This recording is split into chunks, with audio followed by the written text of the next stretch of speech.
Hello Sagittarius, and welcome to your horoscope for this coming month, May 2023. If you are new here, welcome. My name is Justina, and if you are a returning viewer, welcome back and thank you for joining me today.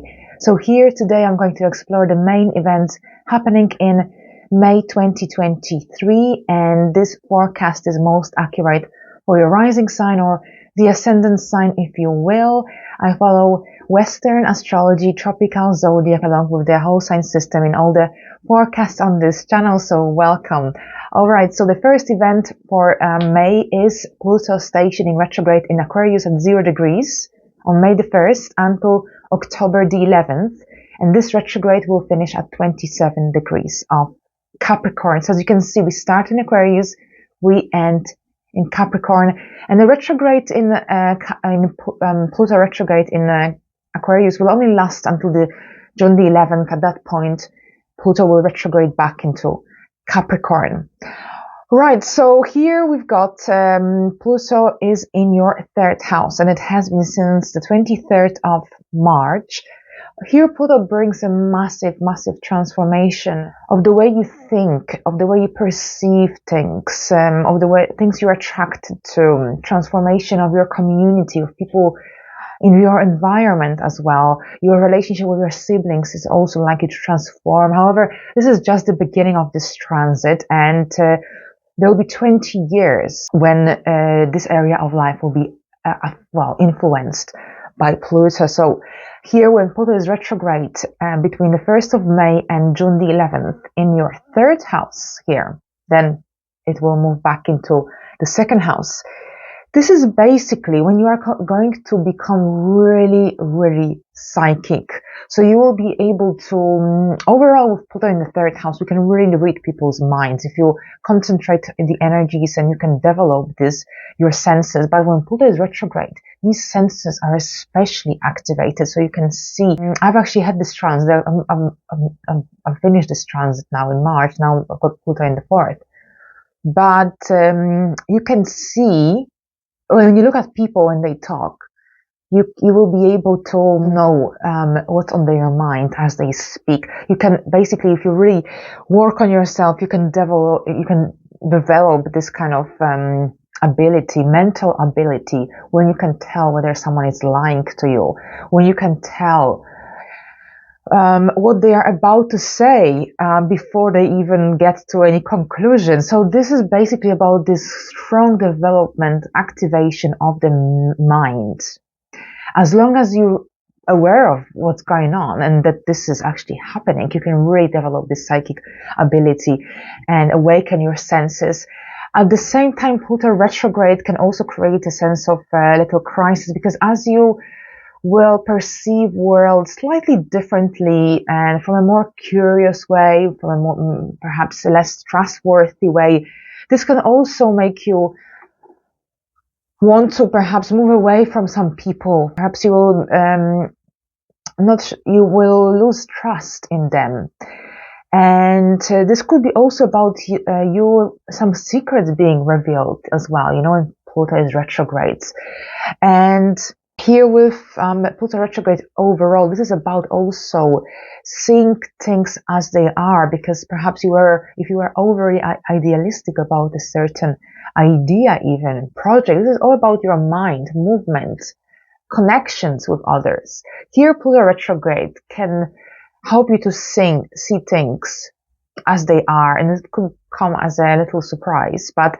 overall, basically what I want to tell you as well is that this transit will be very short, because it's just over a month, and you might not actually experience all of that this time around, but Pluto will be here for 20 years and it stations retrograde every single year. So as the years go by, your mental focus will be sharper. Your mind will become really detail oriented. You will have that probing mind, so to speak. And generally you will be able to develop really interesting skills, and you will be able to train your mind. And have a very different understanding of things that perhaps seemed slightly unclear up until now. All right, so on May the 5th, we've got a lunar eclipse in Scorpio at 14 degrees. Scorpio rules your 12th house. So here with Scorpio and the 12th house, there's a lot of mental here activity as well, because the 12th house is basically connected to our mental health. And with the lunar eclipse here, perhaps you're completing a therapy. Perhaps you are completing a healing journey of some sort. Perhaps this could be also about someone close to you needing some kind of support from you, because perhaps they are at the hospital, perhaps they are in prison. And the 12th house is connected to institutions. So you might also find yourself visiting someone, helping someone, supporting someone who is currently in an institution and is needing some help or your support. At the same time, we've got a lot of activity in your 6th house. Uranus is involved as well. So there's an element of something taking you by surprise. Perhaps this is about a new job, a new work prospect, a new business idea of some sort as well. And perhaps this is about also you wanting to use your skills in order to heal others. And this is also about your life and the healing journey. This is also about fixing your sleeping pattern, quitting smoking, moving away from drinking, completely transforming your life, your private life, your approach to life. Perhaps you want to live a healthier lifestyle, and this full moon lunar eclipse will help you to make it happen. Right, so we've got Venus and Jupiter sextile at this time, and this is really positive because this could be about some of your dreams, goals coming to fruition, or perhaps this could be about some good news about a recent job application, or this could be also about perhaps good news from a friend even, because here Venus rules your 11th house. Venus is also going to square Neptune, so you will have to be also realistic because Mercury is retrograde and combust. This isn't a total lunar eclipse, so things might not be fully exposed or clear around this time, and perhaps you might see things through rose-tinted glasses at times. So this wouldn't be a good lunar eclipse for implementing any major changes or for making any big decisions. If you can delay them after May the 15th, when Mercury is in a direct motion and things should be more clear, you will regain that sense of clarity, especially since Pluto is still retrograde in your 3rd house. However, since Mercury is retrograde, it affects the influence of other energies. However, after the 15th, things should be really clear moving forward, step by step, and you will be able to have a better idea where is it that you stand with your work, with your career, especially because Mercury rules your 10th house. Right, so on the 7th, we've got a Venus moving into Cancer until June the 5th. Venus in Cancer feels fantastic. Venus in Cancer, this is a really strong position for Venus. It's your 8th house, so this is likely to be a beneficial time for you when it comes to any commissions, bonuses, money that comes through different sources than your regular income. So this could be some government schemes as well, perhaps insurance payouts, or some awards or rewards for some. Now, this transit also positively influences your love life, intimate life, business partnerships, and overall gains through one-to-ones, or perhaps this could be when your partner situation improves as well, at least temporarily. And overall with Mars here until the 20th of May, there are usually quite a lot of outgoings when Mars is in the financial areas. However, hopefully Venus will help you to find that harmony and balance in this area of life. Now, Mercury will station direct on May the 15th at 5 degrees of Taurus, and this is your 6th house, so you will regain that clarity about your work, employment situation. This is also when communication, self-expression will become easier. And overall, here, this is when you are going to regain that sense of clarity. This is also when you'll be able to organize your thoughts better, make better decisions, and generally you'll be able to be organized, because here with Mercury retrograde, sometimes it's difficult here in the 6th house to stay organized, to stay consistent. And Mercury now moving into the direct motion could make it much easier here, staying organized, attention to detail as well. Now on May 16th, we've got Jupiter moving into Taurus until May 25th, 2024. So Jupiter will stay here for 1 whole year. How cool is that? Because usually Jupiter leaves and then comes back into this time when it is transiting. But here, this time around, it will stay here. Now, I'm currently going through this transit, and what I can tell you is that Jupiter in the 6th house can be very fruitful for work and employment. It can be very fruitful for expanding your connections with people with whom you could either work together, or people who could help you with your work, with your business. Now, Jupiter in the 6th house could also promote the growth of the physical body. And here with Jupiter in the 6th house, perhaps you might be attracted to different kind of foods, different kind of diets. And this could result, if these foods contain lots of fat or are very saucy, this could result in a physical growth of the body. So it's something to keep in mind, because here with Jupiter, it's basically Jupiter in the 6th house. Jupiter is the planet connected to expansion, growth, freedom. So here that freedom is not easily achieved, because you've got so many responsibilities to deal with related to your home. Jupiter is also your chart ruler, of course. So it looks like Jupiter here, instead of you having that freedom and the ability to be spontaneous, you will have to deal with daily tasks, responsibilities, and other projects that will require your immediate focus.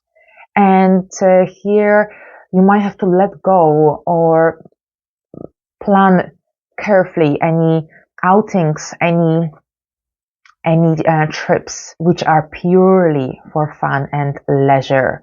So actually, personally, I didn't have that much fun since Jupiter entered my 6th house. It's been mainly responsibilities and duties, but it might be just my life. But here, Jupiter in the 6th often, because the 6th house is the house of hard work and labor. And Jupiter expands anything that it touches. So basically, Jupiter expands the responsibilities. But it's not just doom and gloom. It's just a phase. There is that trine to your 10th house cusp. So there's a lot of positive things as well. And, that's how we roll. All right. So here on May the 19th, we've got a new moon in Taurus at 28 degrees. So a late degree of a lunation indicates either something happening suddenly, or perhaps you rushing to implement some changes, something new into your life. So whatever the scenario, a new moon in Taurus at 28 degrees here. This is about some new beginnings concerning your work, employment, everyday life as well. And this could be about some medical or health checkups, or even dental appointments. This could be about some new projects, new ideas. This could be also about even a new desk, a new work equipment. Perhaps you want to sign up and start a gym class or swimming. Perhaps you want to improve your lifestyle, and perhaps you want to stay fit. And this could be also here the case. Now, this is also about a new diet and a new health regime. So whatever it is here, Taurus likes to indulge and likes to enjoy the simple pleasures of life. So perhaps this new moon could be the time when you actually feel like having a little bit of fun. Right, so on the 20th, we've got Mars moving into Leo until July the 10th. So here Mars feels great in Leo, much better than in Cancer, because Mars in Cancer, first of all, increases your outgoings and spendings, but also it feels like uncomfortable. And this is actually my natal placement. But here Mars in Leo, this could indicate that you will be traveling. This could indicate a lot of action movement for those who are involved in jobs connected to travel, connected to legal cases, matters, connected to coaching, for example, coaching other people. And anything to do with travel, business, international business affairs, you might also find yourself traveling quite a lot, whether for work or leisure, throughout this transit. And here Jupiter in the sixth house could also indicate that you'll be traveling abroad for work. You might work abroad. Jupiter is connected to foreign matters. So here with Mars in Leo, perhaps you'll be traveling abroad. And Jupiter in the sixth house confirms that as well. For some Sagittarius rising, of course, not everyone will be traveling for work, but here you might travel. Travel might be also play an important role in your work life, in your career life throughout the second part of 2023 and the first part of 2024. Mars in the ninth house is also about the need to get involved in activities that will expand your mind, expand your wisdom. There is this need for freedom, spontaneity, adrenaline, Martian adrenaline. And overall, this is when you might feel like you want to set up a podcast or publish a book, get your work, get your world out there. Perhaps you'll be doing some public speaking at a conference and sharing your wisdom, your knowledge with other people on a global scale. Here, Mars in Leo connects very well with your ascendant degree, ascendant first house cusp. So this is also really great because Mars will not only speed things up for you, but also increase that sense of confidence, which will be really great in case you have to deal with some important situations that will require that assertive side of nature or that confidence to be in place. Okay, so here the ninth house is also about higher education. So perhaps this is also about, higher education could play an important role. Things could be moving forward for you as well. And perhaps you might hear some news as well in this regard. Right, so here we go, Sagittarius. Thank you very much. And I wish you a pleasant month and until the next time. Bye for now.